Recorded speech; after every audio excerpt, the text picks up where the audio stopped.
The accelerating space economy. The space industry originated in the 1950s with a military purpose, as a tool for achieving superiority in orbit in order to project it onto the Earth's surface. Over time, it increasingly drove innovative civilian scientific research, which in turn fed back into research aimed at maintaining strategic superiority.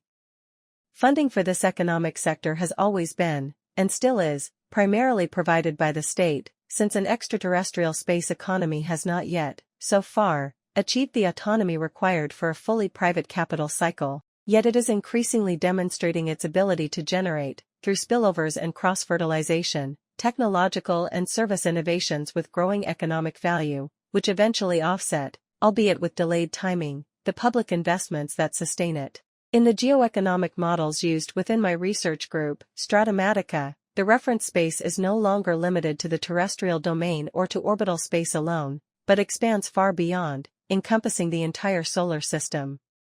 The new definition of exogeopolitical space implies that, in order to control the orbit where instruments of superiority for terrestrial purposes are deployed, one must be able to control that orbit from the outside. This dynamic drives the creation of shipyards for building spacecraft directly in space, allowing them to be constructed at larger scales without the constraints imposed by overcoming gravity during launch.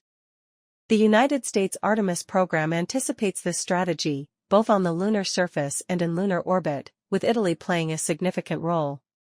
This initial projection into the solar system requires discontinuous, breakthrough innovations, exorobotics, new exohabitat technologies, and more.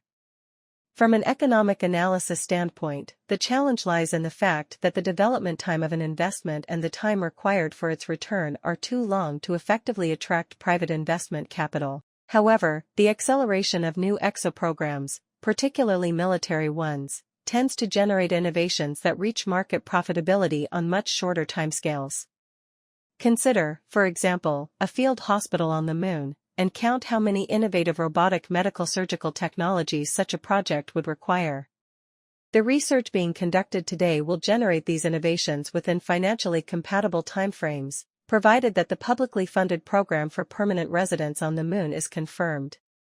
My researchers estimate that €1 of public spending on an exospace program can, through spin-offs, produce a multiplier of nearly 250 times in the private market within no more than 15 years, in nations equipped with adequate cognitive and industrial capabilities. This estimate suggests the need for greater investment in such capabilities and for concentrating capital on selected projects, rather than dispersing it, in order to achieve, within financially meaningful time horizons, the multiplication of innovative industry. Suggestions for Italy to amplify its already considerable exopotential. A public-private partnership, PPP, program dedicated to industrial exopolicy, designed to strengthen it through private financing. B. The creation of an exobank for investment in space programs. C. The removal of all barriers between universities and industry. Ad Astra.